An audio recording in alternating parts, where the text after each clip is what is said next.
बकरी साहब ने फिर इस हदीस पर एतराज़ किया जिसके अंदर अब्दुर्रज़ाक और इब्न जुरैज है, और एतराज़ करके फिर डंडी मारकर तर्जुमे में इसको खुद मान भी लिया।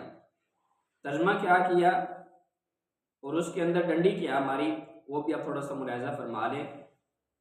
उसके अंदर ये है फ़अमज़ाहु अलैहि कि लोगों ने जल्दी की तो हज़रत उमर रज़ी अल्लाह ताला अन्हु ने 3 तलाक को 3 ही नाफिज कर दिया।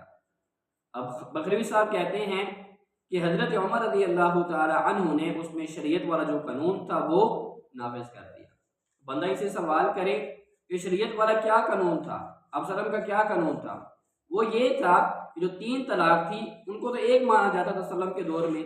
अगर आपके तर्जुमे के मुताबिक जिसमें आप डंडी मारी है तो फिर आपका जो मुद्दा है, दावा है, वो आपकी जो तर्जुमा है उसके पर खिलाफ जा रहा है। उसमें तो आप ये कह रहे हैं कि हज़रत उमर रज़ी अल्लाह ताला अन्हु ने शरीयत वाला कानून नाफिज कर दिया, और शरीयत का कानून 3 तलाक 3 नहीं बल्कि 3 तलाक 1 है। और इसी तरह अल्लामा साहब ये खुद को कहलवाने वाले हैं, अपने आप को बड़ा आलिम कहलवाने वाले हैं, और 3 तलाक के 3 होने पर दलील कौन सी पेश कर रहे हैं? लियान वाली हदीस की।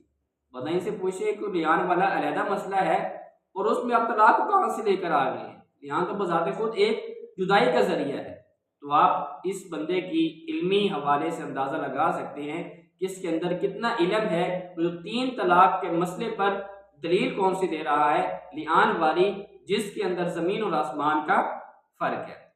तीसरा सवाल ये है आपसे कि क्या हज़रत उमर रज़ी अल्लाह ताला अन्हु के फैसले से आप सल्लम का फैसला मनसूख हो जाएगा या वो बरकरार रहेगा?